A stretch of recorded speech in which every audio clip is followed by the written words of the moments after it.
Olá, pessoal. Na aula de hoje, nós vamos mergulhar, diremos assim, na linguagem JavaScript. Eu vou apresentar para vocês um exemplo simples, porém completo, com o objetivo que vocês possam ter uma noção de tudo aquilo que um programador JavaScript desempenha no dia a dia quando está programando. Então, o objetivo dessa aula é fornecer um pouco mais de experiência para vocês na escrita de algum código JavaScript e, basicamente, o que nós necessitamos para escrever programas em JavaScript. Para isso, nós vamos usar um exemplo bem simples, porém completo, que é um jogo de você adivinhar qual o valor que foi sorteado, no meu caso, pelo computador. Então, a ideia é que, quando eu iniciar esse meu aplicativo aqui, que eu vou mostrar para vocês, vai ser feito um sorteio de um número entre 1 e 100. E o usuário vai preencher um campo de texto indicando as suas tentativas, as suas adivinhações. Toda vez que ele digita o número e clica no botão, o sistema retorna falando se o número que ele digitou está abaixo do número certo, que é o número que foi gerado aleatório, ou se está acima. Você tem 10 tentativas para poder acertar o número, com base nessas dicas. Se você acertou, você ganha um congratulations, um parabéns. Basicamente essa é a ideia. O que tem nesse exemplo? Ele é importante, embora simples, porque aqui vocês vão perceber várias características presentes em várias linguagens de programação que estão características presentes em todas essas linguagens. Conceitos de variáveis, funções, eventos, laços, questões desse tipo que são presentes em todas as linguagens de programação, vocês vão ter oportunidade também de aprender aqui em JavaScript. Tá, vocês são alunos da ciência da computação. Eu não preciso, talvez, ficar explicando em muitos detalhes essa parte do quão difícil é pensar como um programador, né? Todos que fizeram algoritmos e não tiveram experiência a priori, ou seja, encara a ciência da computação no primeiro período de algoritmo, todo mundo que eu conheço tem muita dificuldade no início, porque o algoritmo é uma forma diferente da gente pensar, né? Uma forma mais analítica de você definir aqueles passos para a solução de um problema. Então, pensar como programador não é uma coisa tão trivial. Mas vocês que já estão alunos no período mais avançado, já superaram essa etapa. Tá, mas apenas lembrando que pensar de maneira lógica como programador envolve, primeiramente, identificar o que você deve ser feito, entender o problema. Muitos alunos e muitos profissionais, às vezes, pecam no fato de querer resolver um problema sem ter entendido o problema. Às vezes ele apresenta uma solução, mas apresenta uma solução não para o problema apresentado. Essa que é a grande dificuldade, tá? E programação, eu não diria que é uma arte, mas ela requer, né, muita experiência, muito trabalho, muito exercício para você começar a aprender a sintaxe, começar a ter mais insights sobre lógica, começar a criar algoritmos talvez melhores. Talvez a grande dica é, né, quanto mais experiência, melhor você fica. Se vocês vão trabalhar com programação a partir de hoje, né, daqui a 15, 20 anos, se vocês trabalham no dia a dia, teoricamente você vai se transformar num programador melhor por causa das suas lições aprendidas com base em experiência. Então vamos voltar aqui para o exemplo. Eu vou começar pela versão finalizada, apenas para apresentar o exemplo para vocês. Depois eu vou passo a passo de uma versão inicial para chegar nessa versão finalizada aqui. Então no código-fonte de vocês, essa versão finalizada está nesse endereço aí, mas eu vou executar aqui com vocês. Tá? Então eu abri os códigos-fontes aqui. A gente está nessa aula First Splash. E observe que eu tenho dois arquivos HTML. O Number Guessing Game Start e o Number Guessing Game. O Start é o código inicial. Ele está incompleto, não tem JavaScript. A gente vai incorporar na aula. Mas se vocês já quiserem ter uma noção do jogo, em vez de eu ficar apresentando os requisitos em slides, eu vou apresentar o jogo. E a gente discute os requisitos. Então é esse jogo aqui, Number Guessing Game. Essa aqui é a versão final. Conforme vocês podem ver. Eu vou executar ela. Go Live. Tá aqui, deixa eu fechar essa aba que está à toa. Observe que é um joguinho simples. Basicamente eu tenho um título, jogo de adivinhação de números, uma mensagem, um parágrafo, né? Você selecionou um número aleatório entre 1 e 100. Não, nós selecionamos um número aleatório entre 1 e 100. Veja se você consegue adivinhar em 10 tentativas ou menos.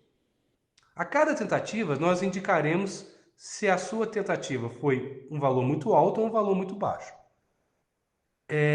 Vou colocar um valor aqui. Vamos começar com 4. Vou dar um submit, I guess. Quando eu dou um submit, o jogo retorna para mim 3 parágrafos. Um mostrando qual foi a alternativa anterior, foi 4. No meu caso, um parágrafo falando se foi certo ou errado, falou que está errado. E um parágrafo informando algo para mim. Está dizendo que essa minha adivinhação foi muito baixa. Então é um número maior que 4. Sei lá, vou colocar 20. Continua sendo muito baixo. 30. Muito baixo. 60. Muito alto. Então é menor, né? 50. Ainda está alto. Too high. Então 45. Muito baixo. Então está entre 46 e 50. 46 e 49, né? 46. Não. 48. Oh, é o 47, né? Acertei. 1, 2, 3, 4, 5, 6, 7, 8, 9 tentativas. Observe que depois que eu acertei, apareceu a mensagem em verdinho aqui, apareceu um novo botão Start New Game, e observe que o campo de campo de texto e o botão aqui foram desabilitados. É que eu tenho que pressionar aqui para iniciar um novo jogo, né? Vamos tentar errar. Esses dias eu acertei de primeira. Sem números, né? Eu nem acreditei. 2. Vou colocar aqui. 3. Vou até repetir para errar mesmo. É 3, 3, 3. E vem que vou acertar? 45. Aí é demais, né? 46. Game over. 1, 2, 3, 4, 5, 6, 7, 8, 9, 10 tentativas. Não acertei o número. Game over. Então, acho que já deve ter ficado claro os requisitos para vocês, né? Eu estou fazendo um jogo que é sorteado um número aleatório de 1 a 100 no início, quando eu carrego minha página. Esse número não é apresentado para o usuário. O usuário, dentro desse campo de texto, tem que ir fazendo várias tentativas, tem 10 tentativas para adivinhar qual que é o resultado. E a cada tentativa exige uma mensagem de status indicando se sua tentativa foi um valor muito alto ou um valor muito baixo. Essa é a lógica do jogo. Esse é o jogo completo, conforme vocês podem ver aqui. É a versão finalizada. Então, essa é a carinha que eu acabei de mostrar para vocês. Se você pode testar esse jogo online também. Aqui eu vou demonstrar tudo local, mas se quiser fazer online, já está ele pronto lá online, está nesse endereço, para vocês testarem um pouco. Então, teoricamente, nós já apresentamos aqui os requisitos funcionais e o algoritmo que a gente está utilizando, né? Então, eu não vou ficar lendo de novo, né? Então, os requisitos funcionais é essa questão simples, né? É um jogo de adivinhação, você tem 10 tentativas para acertar qual que é o número entre 1 e 100. E a cada tentativa o sistema exibe se você está próximo ou não, está quente ou está frio, algo do tipo, né? A gente deve informar quantas tentativas que nós já fizemos, né? E quando terminar, eu vou ter uma opção para iniciar o jogo novamente. Então, basicamente, qual que é o algoritmo, né? Eu tenho que gerar um número aleatório entre 1 e 100 no início do jogo. Eu tenho que armazenar o número de tentativas do usuário, porque eu não posso permitir mais de 10 tentativas. Eu tenho que fornecer para o usuário uma maneira para ele poder entrar com um número. Uma vez que ele entrou com o número, eu tenho que verificar, permitir para o usuário consiga, inclusive, visualizar quais são as tentativas anteriores e verificar se o número está correto. Se o número estiver correto, eu exibo uma mensagem de parabéns. Se estiver errado e ainda tiver tentativa, ele pode informar mais uma tentativa. Se estiver errado e já passou de 10, o jogo acaba, né? Quando a gente clica no botão lá para reiniciar o jogo, né, toda a lógica volta, né? É sorteado um novo número aleatório, as tentativas anteriores são zeradas e coisas desse tipo para que a gente possa jogar novamente. Tá, então eu vou começar a discutir um pouco aqui do código-fonte, então da versão final. Antes da gente começar com a versão inicial, mais uma vez, o objetivo aqui ainda não é aprender completamente a sintaxe de tudo isso que eu vou mostrar aqui para vocês, não. É um exemplo completo. É mais no sentido de vocês entenderem tudo aquilo que um programador JavaScript trabalha no dia a dia. Depois, cada um desses conceitos, funções, laços, variáveis, cada um desses conceitos nós vamos estudar em profundidade na sequência. Tá, então vamos começar a discutir aqui. Às vezes eu vou ficar aqui no slide, às vezes eu vou vir aqui direto para o próprio código aqui. Então vamos pegar aqui o código final. Eu vou para os slides eu já coloquei pontilhado aqui, facilita para vocês a visualização. Então a primeira coisa que eu vou perceber, né, que o meu código aqui está usando CSS interno.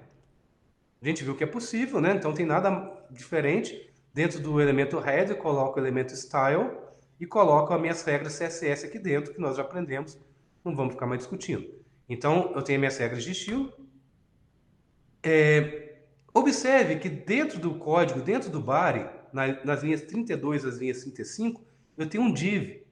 Esse div aqui, eu coloquei um class para poder, de alguma forma, objetivar ele a partir de CSS ou JavaScript. Eu chamei de form.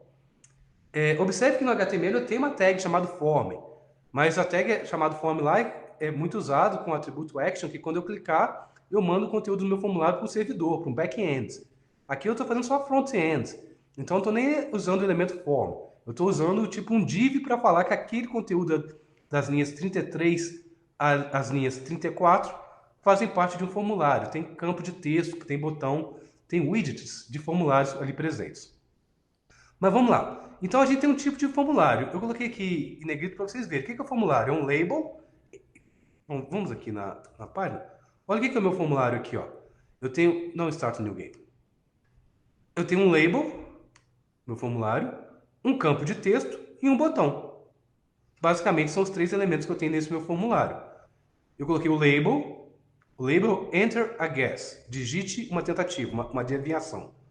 Eu tenho um label, eu tenho um campo de texto, esse input type text, vocês estão vendo, e tem um submit guess, um botão, que é o input type submit. Qual que é o rótulo do meu botão? Submit guess. É o atributo value aqui. Tá? E observe que para esses campos de texto eu coloquei os atributos class. Por que eu coloco os atributos class? É para eu poder referenciar eles a partir de CSS ou JavaScript. Essa que é a ideia. Tá, então, conforme já disse, um dos elementos que vocês não viram em HTML aqui, eu tenho o elemento label. Esse elemento label em HTML é muito usado em formulário para você colocar um texto associado com um campo de texto.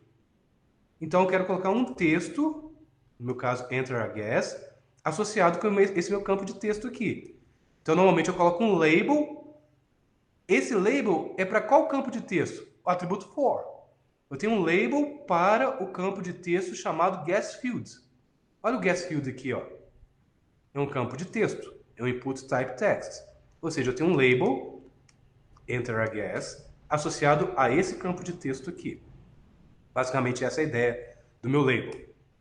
Se vocês quiserem saber mais sobre o elemento label HTML, eu coloquei o link aí para vocês verificarem. Reparem que aqui eu estou associando os labels com um checkboxes, né? Checkbox. É totalmente possível também.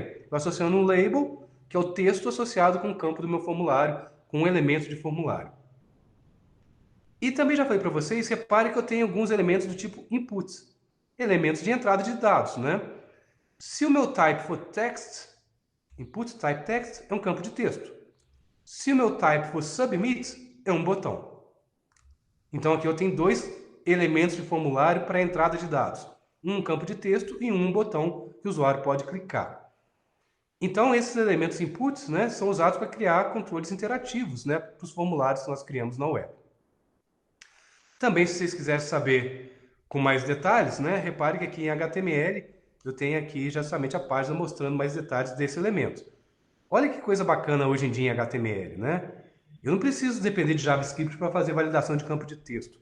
O próprio elemento input tem os atributos required, tamanho mínimo, tamanho máximo, que eu posso utilizar justamente para poder fazer uma espécie de validação do lado do cliente. Embora também a gente use JavaScript para melhorar essa validação.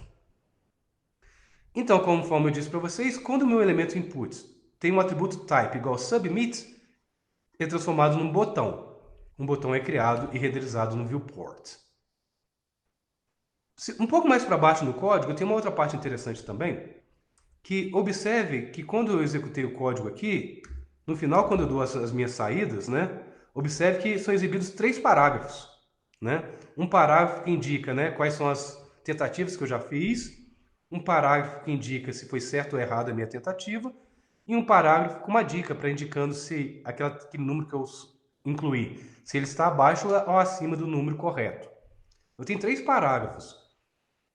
Então, repare que cada parágrafo por si é um elemento semântico, né? É um P, é um parágrafo. Mas se eu quiser trabalhar os 3 parágrafos em conjunto, eu até poderia usar um elemento particular em HTML se eu quisesse, ou se vocês estão acostumados, também posso usar um div. No caso aqui eu coloquei um div englobando os 3 parágrafos e coloquei um class result paras. Ou seja, toda vez que eu tiver um CSS ou JavaScript com target, com alvo, essa classe aqui, automaticamente eu vou pegar o div completo. Eu vou poder estilizar todos os 3 parágrafos de uma vez só. Bom, tendo apresentado agora o código final, vamos montar esse código a partir da versão inicial, tá? Então, se você quiser seguir junto comigo aí, vocês podem. Eu fiz o slide passo a passo para vocês poderem seguir juntos, tá? Então, repare que a versão final é esse Number Guessing Game. A versão inicial é esse Number Guessing Game Start. Start de inicial. Então, se você quiser seguir junto comigo, né? Basta abrir esse Number Guessing Game Start. O que eu vou fazer? Em vez de ficar digitando texto aqui, em vez de ficar para a gente não perder tempo, eu vou copiando da versão final para a versão inicial e vou executando e vou explicando o código para vocês. Tá, então vou começar aqui na versão... Então não estou falando agora na versão final, eu quero falar da versão inicial, que é essa versão aqui. Na minha versão inicial, observe que não está completo. O meu JavaScript não tem nenhum código JavaScript. Mas vamos rodar ela só para a gente ver a minha versão inicial. Vou fechar isso aqui. Estou na versão inicial, vou colocar um número qualquer aqui e vou clicar. Observe que nada acontece. Porque não tem código JavaScript ainda, né? Eu não estou respondendo ao evento de clique do mouse em cima desse botão. Quando eu clico no botão, é gerado um evento, eu tenho que capturar esse evento e fazer alguma lógica. No meu caso aqui não tem nenhum JavaScript, não estou fazendo nenhuma lógica. Então nós vamos começar agora a implementar esse exemplo, colocando a lógica dentro dessa versão inicial. Então, por enquanto, nada acontece.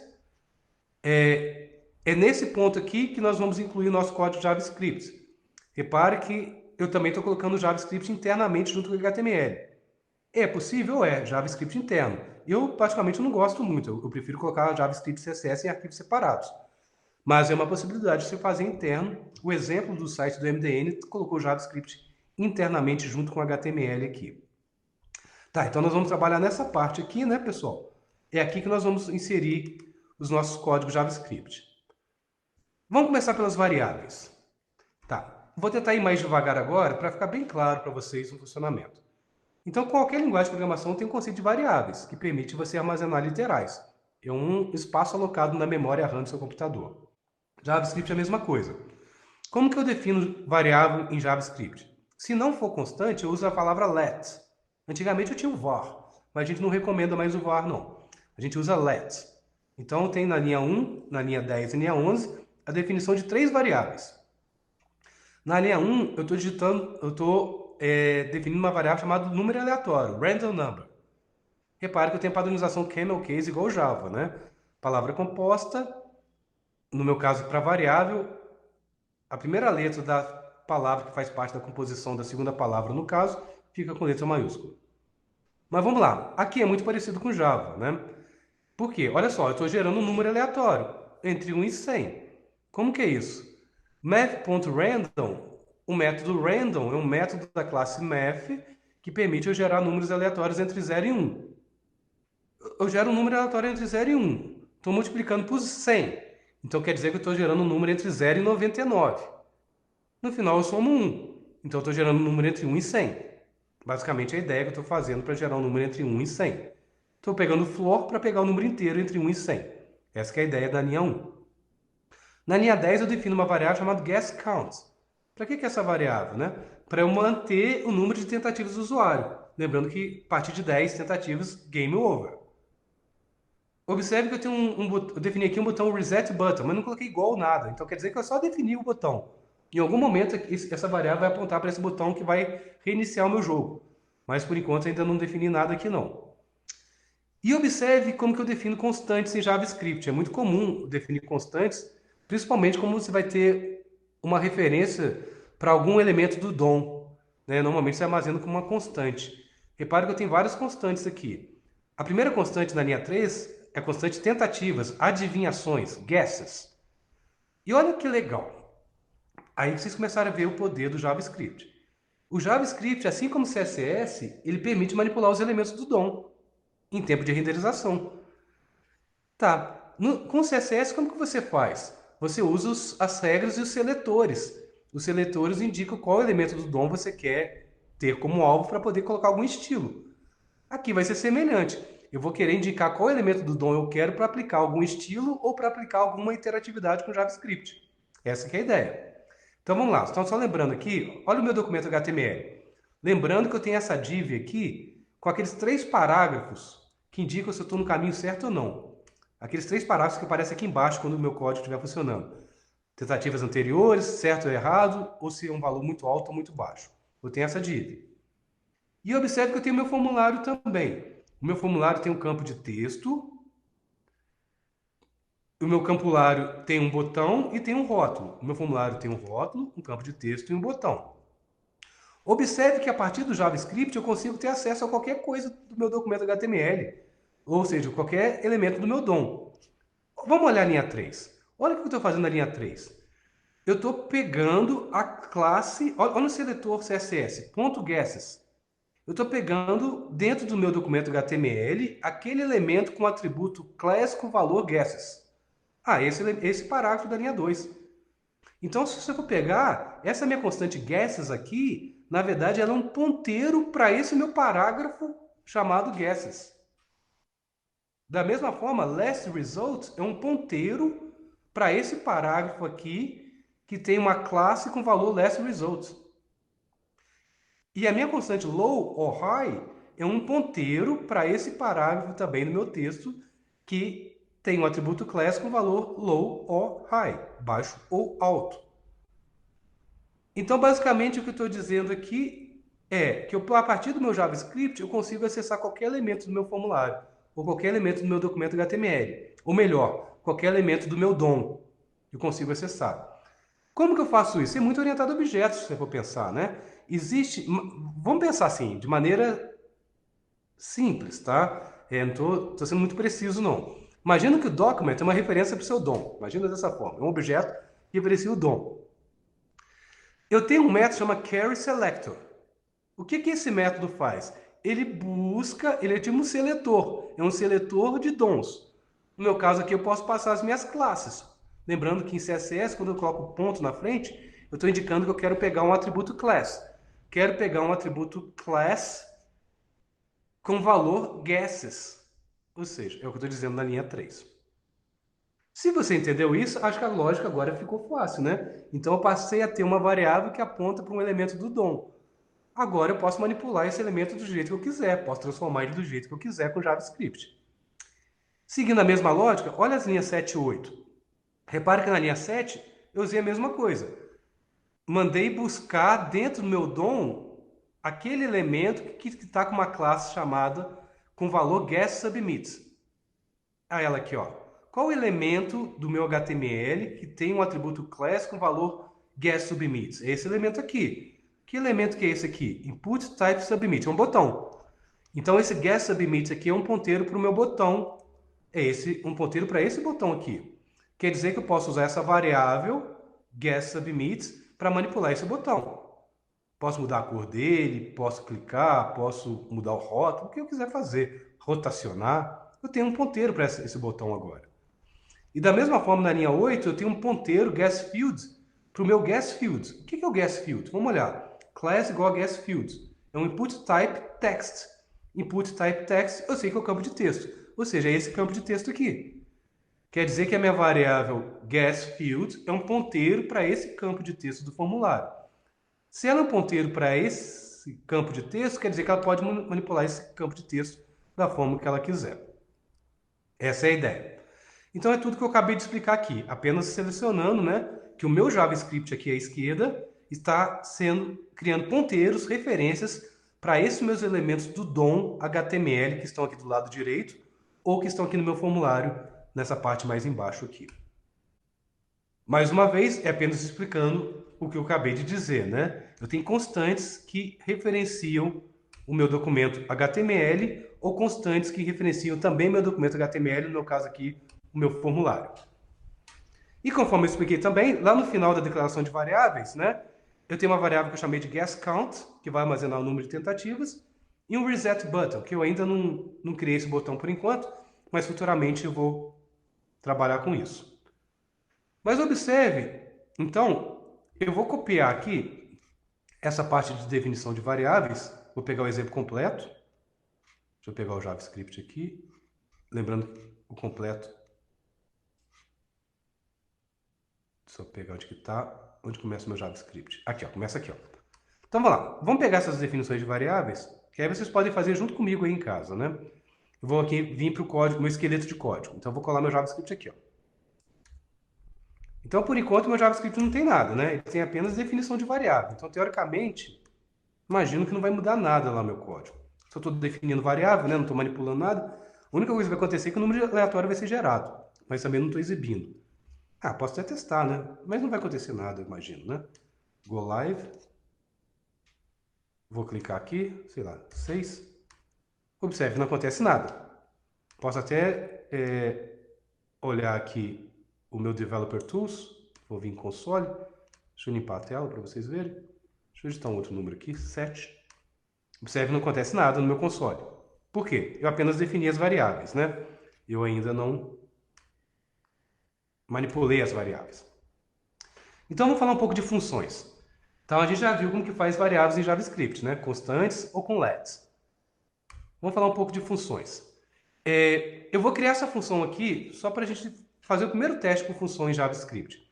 Observe que eu tenho uma função chamada checkGuess, ou seja, verifica a tentativa do usuário, se está certo ou não. Por enquanto, eu vou dar um alert.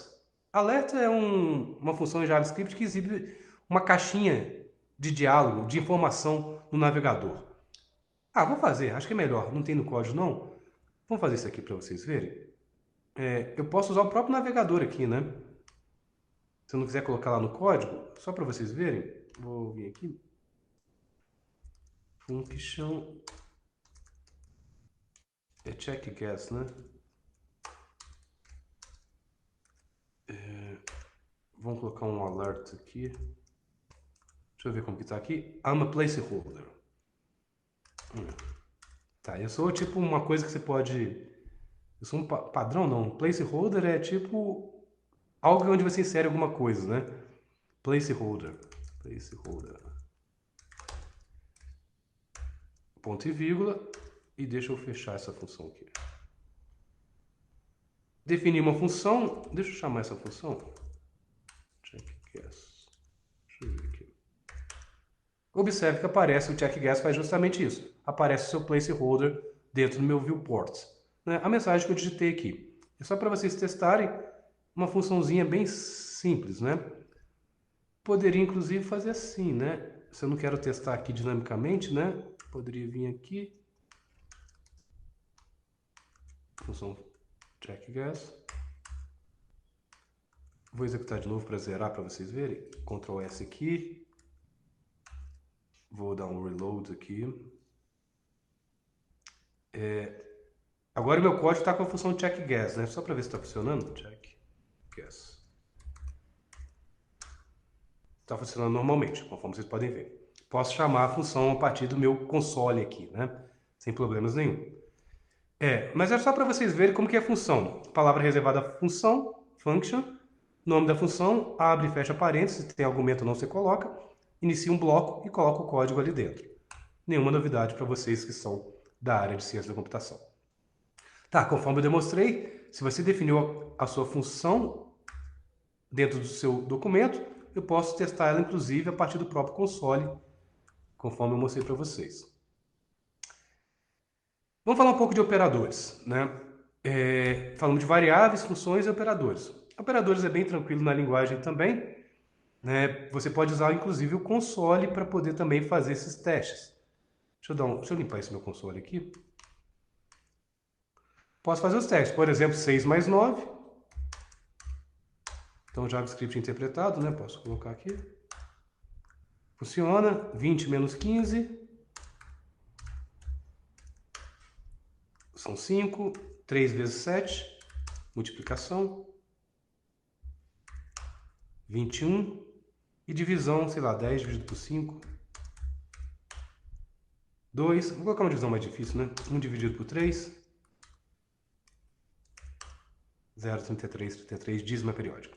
Então, observe que é igual vocês estão acostumados na matemática mesmo, em qualquer linguagem de programação nós temos operadores. Então, conforme eu disse, você pode testar esses operadores no próprio console para vocês verem o funcionamento. E aqui eu estou mostrando porque, da mesma forma que em Java, eu posso usar o operador de mais para fazer concatenação de strings. Então, imagina que eu tenho uma string, no meu caso aqui, com valor bingo, uma outra string chamada hello com valor saysHello. Então, quando eu concatenar name com hello, vai ficar bingo saysHello. Basicamente, essa é a ideia. Em string JavaScript, você pode colocar ela em volta em aspas duplas ou aspas simples. Então, basicamente, também é igual ao Java, né? O operador mais permite a concatenação de strings. Então, lembrando que eu tenho um operador shortcut, e atalho se eu quiser também igual ao Java, né? Eu posso falar nome igual a nome mais alguma coisa para concatenar, ou nome mais igual àquela outra substring que eu quero concatenar. Também é possível.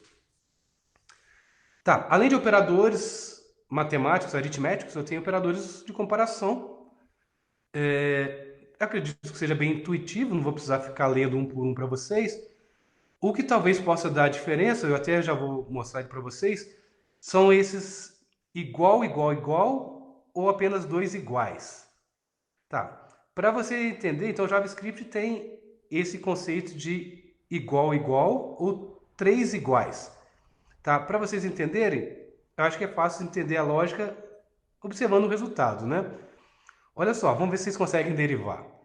5 é igual, igual, igual a 2 mais 3? Ou em outras palavras, 5 é exatamente igual à soma de 2 e 3? Isso é verdade. 5 é igual a 5. Os valores batem e o tipo deles batem. São numéricos. São números. Mas observe, se eu testar 2 é igual a 2 string, de novo, apesar do conteúdo ser igual, o literal 2 é igual a 2, um é string e o outro é número. Então, esse igual igual aqui não é exatamente igual. Vai dar falso. Então, exatamente igual, o literal tem que ser igual e o tipo também. Senão dá falso. Mesma coisa para diferente, né? Então, como que é diferente? É exclamação igual igual. Vamos lá. 5 é diferente de 2 mais 3? É falso, porque a gente viu que 5 é exatamente igual a 2 mais 3. Mas se eu comparar 2 é diferente de 2, aqui vai dar verdadeiro, porque a gente viu que exatamente 2 é diferente de 2 não pelo conteúdo, mas sim pelo tipo. Aqui é um tipo numérico, aqui é um tipo string. Tá, um pouco mais de função. Então vamos continuar o nosso exemplo lá. Eu vou copiar esse código aqui para a gente trabalhar, mas observe que essa minha função checkGuess aqui, ela vai ser bem tranquila. Eu vou substituir esse checkGuess que estava aqui, vou pegar o código dessa função, ele é um pouco maior, tá aqui, ó. Vamos copiar para lá. Acabou aqui, acabou a função, né? A função acabou aqui. Isso, acabou a função aqui. Então, eu vou dar um Ctrl C. Vou vir para cá. Vou substituir essa função aqui, não quero ela não. Tá, tem uma nova função, vou salvar. Antes de executar, vamos só tentar explicar um pouco o que essa função faz para vocês. Então, eu vou substituir essa função aqui que estava lá, apenas copiei e colei com esse conteúdo dessa função. Tá, acho que aqui vai ser mais fácil para explicar. Então, a função vai da linha 1 até a linha 29. A função checkGuess é a função que vai verificar se o valor digitado pelo usuário, se a tentativa dele é igual ao valor que é sorteado aleatoriamente entre 1 e 100. Vamos lá, eu acho que vai ser fácil a gente verificar isso aqui.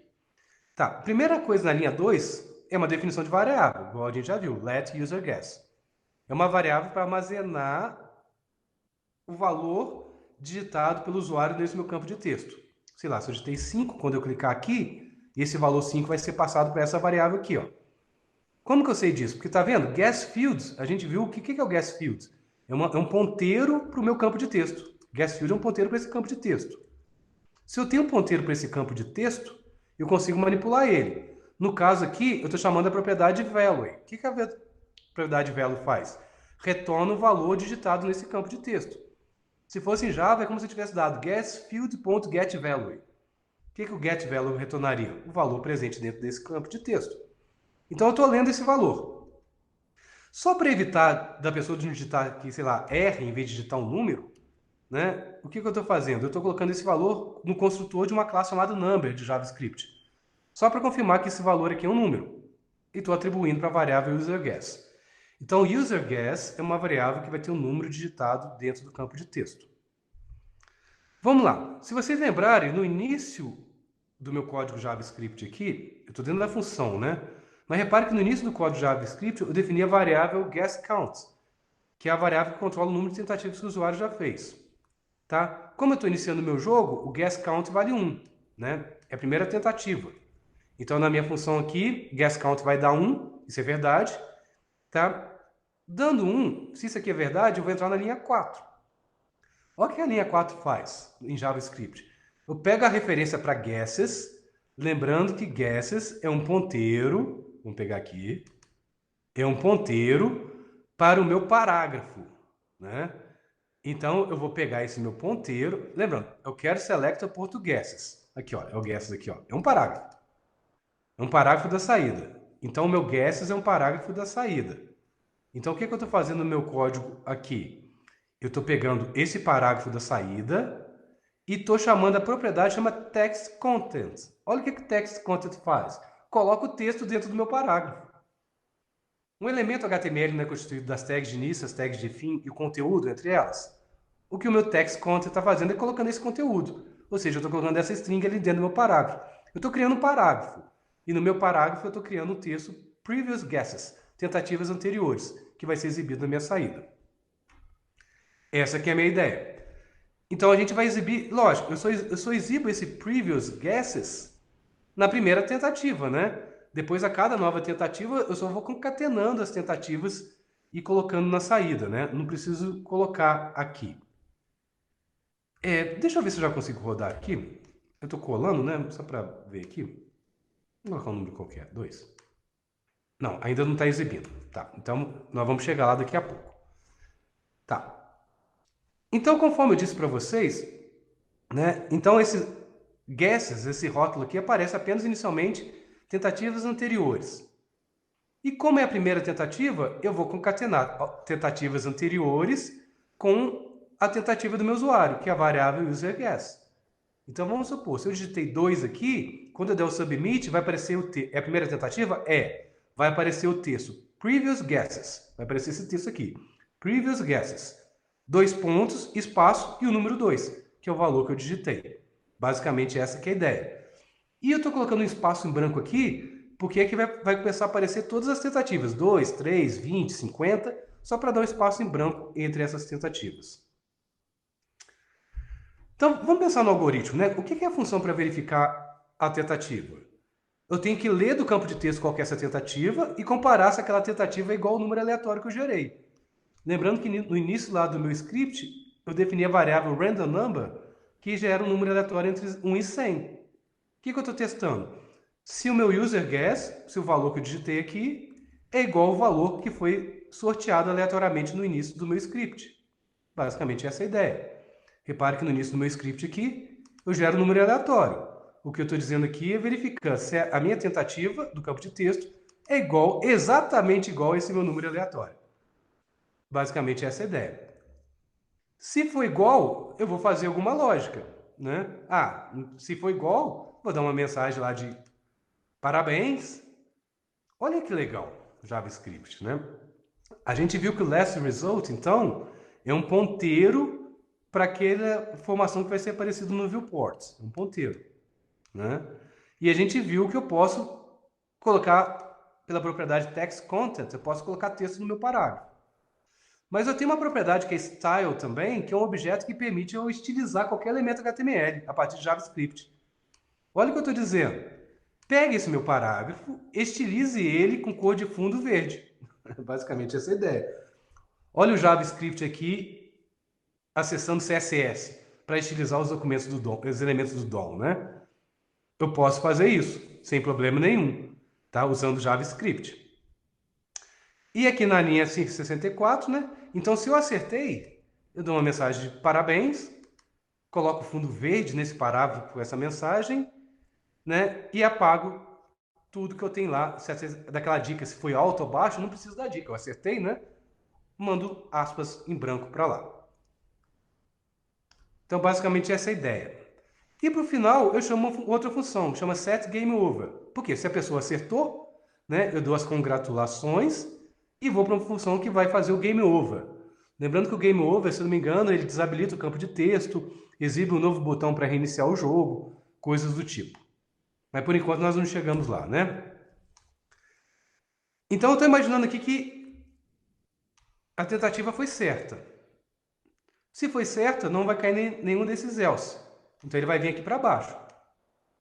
Tá? Repare que o número de tentativas aumenta mais um. Ah, no meu caso aqui eu vou para o game over, né? Aí eu não caio. Desculpa, eu não caio. Eu só vou cair aqui embaixo se a tentativa não foi correta, né? Se a tentativa não foi correta, ainda não tiver 10 vezes, né? Para esse caso, aí eu começo a executar. Eu falo que foi errado, a tentativa foi errada. Mando a cor de fundo para vermelho agora. E preciso dizer uma dica: se a minha tentativa ela é errada, mas ela foi abaixo ou acima do valor sorteado? Se ela foi abaixo, eu seto o conteúdo do meu parágrafo para tentativa muito baixa. Se ela foi acima, eu falo que meu parágrafo, a tentativa foi muito alta. Incremento 1 no número de tentativas, apago o conteúdo do meu campo de texto, apago esse conteúdo com a tentativa anterior e coloco o Fox para o meu campo de texto. O que é colocar o Fox? Repare, aqui está sem foco. Quando eu clicar no campo de texto, repare que ficou uma borda azul, tá vendo? Quer dizer que esse campo de texto está focado. Isso que o Fox faz para a gente. Tá, então dando continuidade aqui para a gente, só para eu não perder a sequência. Vamos falar um pouco de eventos. Então, por que não está funcionando ainda? Porque ainda não coloquei um evento, tá vendo? Eu clico, nada acontece. Nada acontece. Por quê? Para eu poder responder alguma ação em algum elemento aqui do navegador, seja redimensionar o navegador, maximizar, passar com o mouse em determinado local, tudo isso são eventos que são gerados no meu navegador. Se eu quiser capturar esse evento, eu tenho que usar o conceito de tratamento de eventos. Eu tenho que ter um tratador de eventos que vai capturar o evento e vai fazer uma lógica de negócio com base nesse meu evento. Tá, então nós já falamos, na primeira aula de JavaScript eu falei um pouquinho de evento para vocês, mas só verificando, né? No meu caso, para que serve o evento? Para eu capturar o clique do botão, o clique com o mouse no botão para submeter a minha tentativa, a minha adivinhação do número. E o que é o evento? O evento é qualquer coisa que acontece aqui no meu viewport, aqui no meu navegador web, que seja de interesse para mim. Por exemplo, redimensionar. Se redimensionar meu navegador web for algo de interesse, eu posso capturar esse evento. Quando for redimensionado o navegador, eu vou criar uma lógica de negócio no meu tratador de eventos que vai responder justamente a esse evento. Essa que é a ideia. Tá, como que funciona? O código que vai, teoricamente, ser executado com base no evento é o event listener, é o ouvidor daquele evento. Uma vez que ele capturou esse evento, ele coloca uma lógica. Essa lógica é o chamado event handler, o tratador do evento. Tá, então como que funciona? Então o que eu preciso fazer é registrar um evento com esse botão aqui, o Submit Guess, para que quando seja clicado, algo seja feito. Como que eu faço isso? Eu pego o meu elemento que eu quero registrar um evento, no meu caso é o Guess Submit, é o meu botão, e chamo o método addEventListener, que recebe dois argumentos. O primeiro argumento é o tipo do evento que eu quero capturar, no meu caso aqui é um clique do mouse, uma string, que é o clique do mouse, e o segundo argumento é o nome de uma função que eu quero executar em resposta a esse evento. É a função checkGuess. Então o que eu quero dizer? Quando eu clicar no botão Submit, eu vou chamar a função chamada checkGuess. Basicamente, essa que é a ideia. Observe que o nome da minha função checkGuess aqui, eu não preciso colocar abre e fecha parênteses. Tá? Isso já é implícito. Então, o que eu estou dizendo nessa linha aqui é associando um listener de eventos com o meu botão, que quando clicado vai ser executado a partir da função checkGuess. Então, vou só mostrar para vocês. Então, por que aqui, eu tenho a função check guess? Tem, não tem? Ela está aqui, ó. Mas ela não está sendo chamada em nenhum momento. Por quê? Porque eu não associei essa função com o meu botão. Então eu tenho que associar essa função com o meu botão. É basicamente isso que eu vou fazer agora. Então, antes de colocar o Game Over, eu vou colocar esse Guess Submit Add Event Listener. Então, se você estiver copiando aí, é só você pegar essa linha de código aqui, ó, que eu vou associar.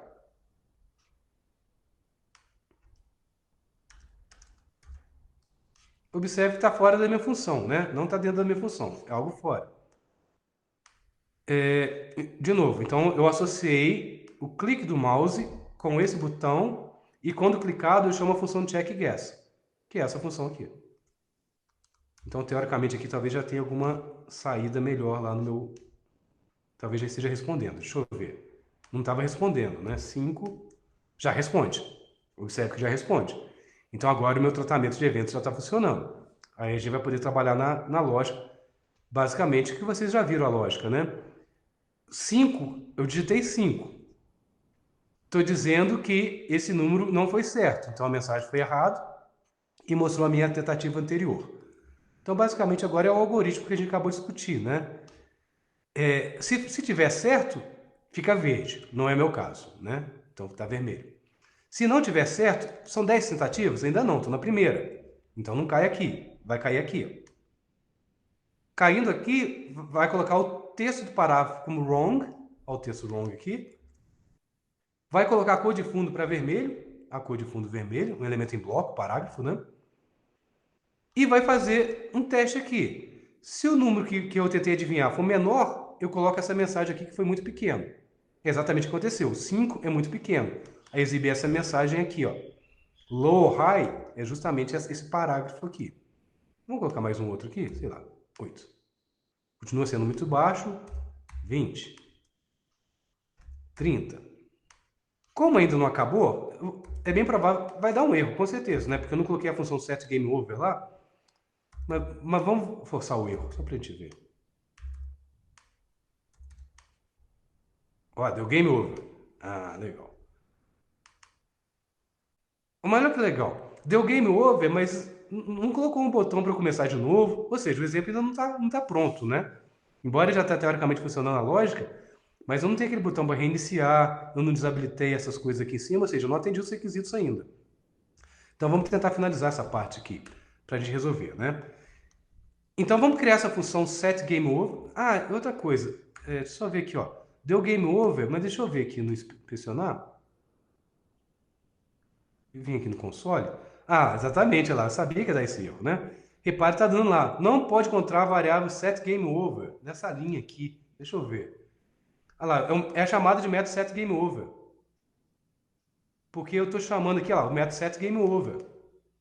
Só que não existe o método setGameOver ainda. Por isso está dando erro. Tá? Repare que eu só vi o erro quando eu abri o console aqui. A gente vai resolver esse erro agora, criando essa função. Então, vou pegar lá, vou pegar o setGameOver, a função está aqui. Vamos incluir a função setGameOver. Olha o que setGameOver faz. Ah, lógica simples, né? Pega o campo de texto e o botão e desabilitam. Vai desabilitar esse campo de texto aqui e esse botão. Isso que está fazendo. Ah, olha que legal. Lembra que no começo a gente definiu uma variável para o botão reset? Para resetar? Só que a gente não colocou nada nele, ó. Só definimos a variável. Vamos criá-la aqui agora. Olha que legal. Em JavaScript, né? Uma referência para o meu DOM. E chamei o método createElement. O que o método createElement faz? Cria um elemento dentro do DOM. No meu caso aqui, eu estou criando um botão. Basicamente é isso que eu estou fazendo. Estou criando um botão. Só criei esse botão. Eu tenho que colocar esse botão dentro do meu DOM. Como? Append child. Eu vou dentro do meu DOM, dentro do elemento body, e dentro do body eu coloco um filho. O que é o meu filho? O meu botão, que eu acabei de criar. Ou seja, dinamicamente eu criei um botão HTML e inseri dentro do DOM do meu navegador. Isso que eu estou sendo feito aqui. Ah, e coloquei um rótulo, inclusive, para esse botão. O rótulo é inicie um novo jogo. Basicamente é a ideia. E como vocês já aprenderam, registrei um listener com esse botão. Quando eu clicar nesse novo botão, vou ter que chamar a função resetGame, que ainda não está definido aqui. Mas acho que já dá para a gente testar isso aqui também. O set game over agora já existe. Teoricamente esse erro não vai ter jeito. Então vamos colocar aqui, ó, wrong. Nenhum erro aqui até agora. 2, 3, 4, 5, 6, 7, 8, 9, 10. Game over. Observe que agora apareceu o botão lá, o Start New Game. Ou seja, foi criado o botão em tempo de execução pelo JavaScript inserido dentro do DOM e renderizado. Mas repare que ainda estou com o mesmo erro. Eu não consigo chamar a função, a variável resetGame. É a que eu estou chamando aqui, né? ResetGame.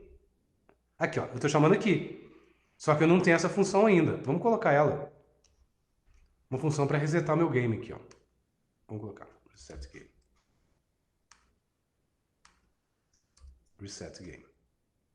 Coloquei a minha função. O que a minha função faz? Eu quero resetar o game. Lembrando dos requisitos, o que é resetar o game? É limpar todos esses parágrafos que aparecem. Todos esses parágrafos, esse parágrafo, esse parágrafo e esse parágrafo, eu quero limpar eles. Se eu quero resetar o game, eu quero limpar esses parágrafos e quero, de novo, habilitar esse campo de texto e habilitar esse botão aqui. Basicamente essa é a ideia, quando eu vou resetar um jogo, né? Vamos ver se é isso, né?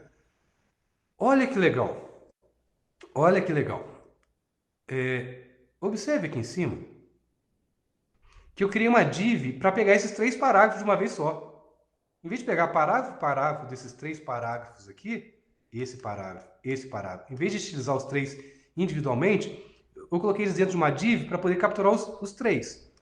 Eu dei um nome de class para result_paras. Result_paras. Vamos ver no meu código aqui. Olha lá, estou pegando a classe result_paras. Mais do que isso, estou querendo pegar os parágrafos dentro dessa div. Ou seja, eu tenho um seletor aqui que pega os 3 parágrafos dentro da div. Tá? E coloca nessa variável. Agora eu tenho um ponteiro para os 3 parágrafos. Repare que são 3 parágrafos, eu tenho um array. Se é um array, eu posso percorrer o array, igual eu faço em Java. De i igual a 0, aí menor que o tamanho de um array e mais. Mas repare que em JavaScript a diferença é que eu defino uma variável com let's. E o mesmo conceito de Java também de arrays, olha lá. Para eu acessar um elemento dentro do parágrafo, eu uso o índice, né? Então, o primeiro parágrafo de índice 0, eu estou colocando o conteúdo de texto dele para nulo. Eu não quero resetar, eu quero apagar o conteúdo do texto. Então, aqui nas linhas 99 e 101, eu estou percorrendo os 3 parágrafos e jogando vazio para eles, que eu estou resetando. Olha outra característica interessante. Eu vou precisar remover aquele botão Reset Button. Depois que eu resetar o jogo, eu vou sumir com ele e voltar para esse estado inicial aqui. Então, aquele botãozinho que apareceu aqui no final dinamicamente para resetar o jogo, vai ter que sumir. Mas como que eu vou sumir com ele? Um botão não consegue tirar ele mesmo do DOM, mas o pai consegue. Então, como que eu faço em JavaScript para remover um elemento do DOM? Eu pego o meu elemento que eu quero remover e chamo qual que é o pai dele. Para isso, eu tenho a propriedade parentNode. Olha lá, é o nó do DOM que é pai do meu botão. Por que eu pego isso? Porque aí eu tenho o pai. O pai tem um método chamado removeChild. Da mesma forma que o pai tem um método chamado appendChild, o meu pai tem um método chamado removeChild, que é remover. Mandei remover. Agora, o botão que eu tinha inserido dinamicamente no meu viewport, aqui eu removo ele. Basicamente essa é a ideia. Se eu estou resetando, né, eu vou desabilitar o meu campo de texto, vou desabilitar os meus botões. Na verdade, disabled igual a false, né?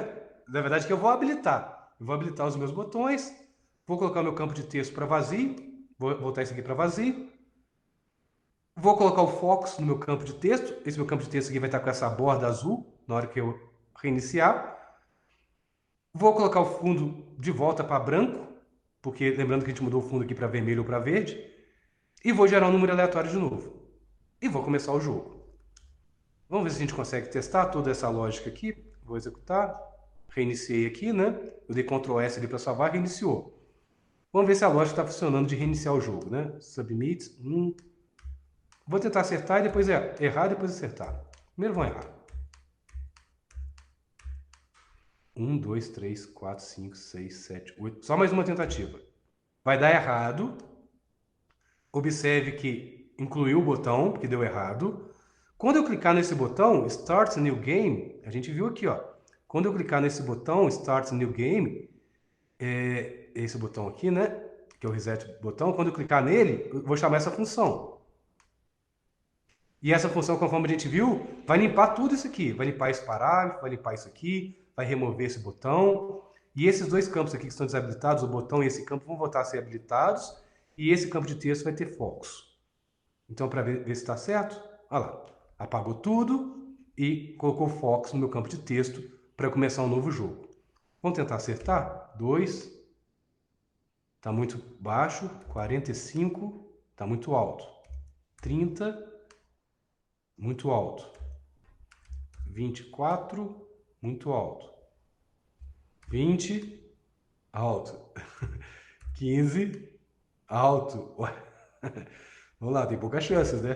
10, tá muito baixo. Então tá entre 11 e 14. 12, é 11. Matei a charada, né? Acertei. Observe que eu vou feita a mensagem e, de novo, quando eu clicar aqui, reseta tudo novamente. Tá, então conforme eu mostrei para vocês, né, eu criei essa função para resetar a funcionalidade do meu jogo, já expliquei ela para vocês. Lembrando que essa função, ela referencia os 3 parágrafos dentro da minha div, para poder justamente estilizar e, no meu caso, desaparecer com eles, né? E observe que dentro dessa minha função no JavaScript aqui, também já expliquei, né? Eu obtenho os 3 parágrafos. Então eu tenho um array. Eu posso percorrer o meu array com laço for, justamente jogando aspas vazias para cada um dos meus parágrafos, dessa forma limpando o meu jogo. Dessa forma, o JavaScript então tem o conceito de laço, igual qualquer linguagem de programação. Vocês podem testar inclusive no console. Aqui eu fiz um laço que vai de 1 até 20 e chamei console.log. Console.log é uma forma de você logar no console uma saída. Seria o system.out.println de Java. Vamos pensar assim, você tem o console.log. Repare, quando eu faço isso, eu vou exibir no meu console todas as minhas saídas também. Então, mais uma vez aqui, essa parte do reset game, então cria um array com todos os meus 3 parágrafos que eu percorro para jogar aspas em branco para lá.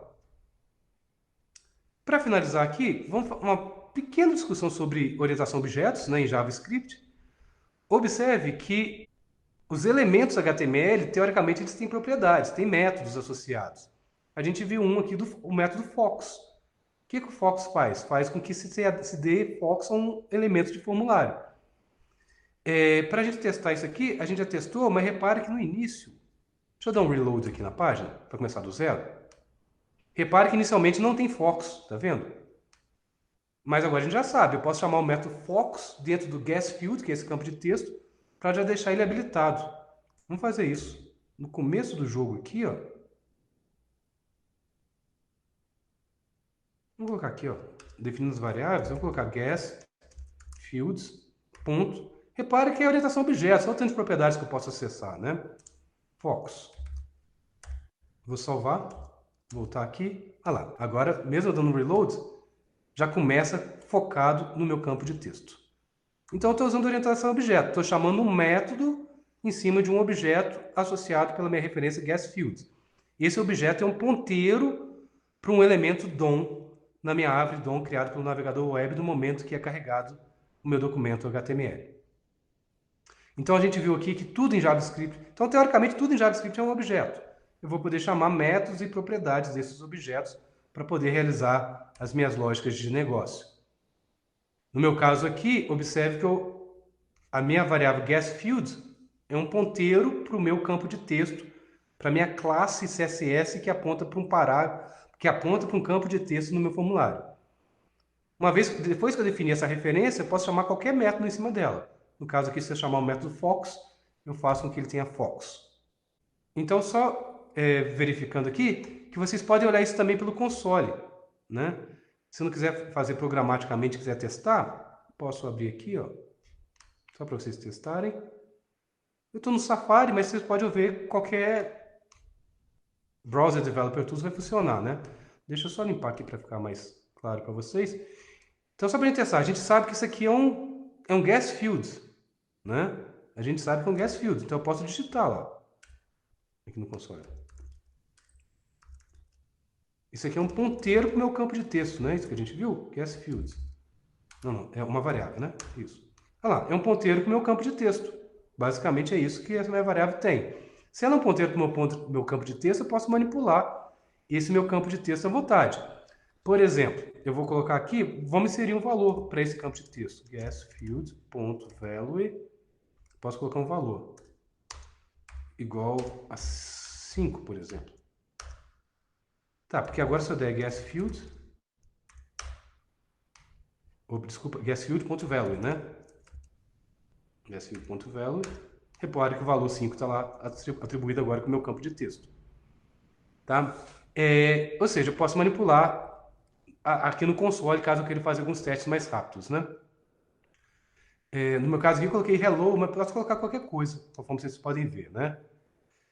Mais um exemplo. Repare que a variável guesses em JavaScript aqui, ela faz uma referência ao meu seletor .guesses, que na verdade é um parágrafo dentro da minha div. Tá? Então existe essa variável também, eu posso vir aqui e ver o que ela tem, ó, guesses. Então guesses é um parágrafo, conforme vocês podem ver. Como que eu coloco texto no parágrafo? A gente viu que você tem a propriedade de text content, que nós já vimos aqui, né? Então, só para vocês verem aqui, eu posso usar a propriedade text content para colocar alguma coisa. Vamos colocar aqui, ó. Onde está o meu parágrafo, né? Vamos colocar isso aqui. Guesses.textContent. Where is my...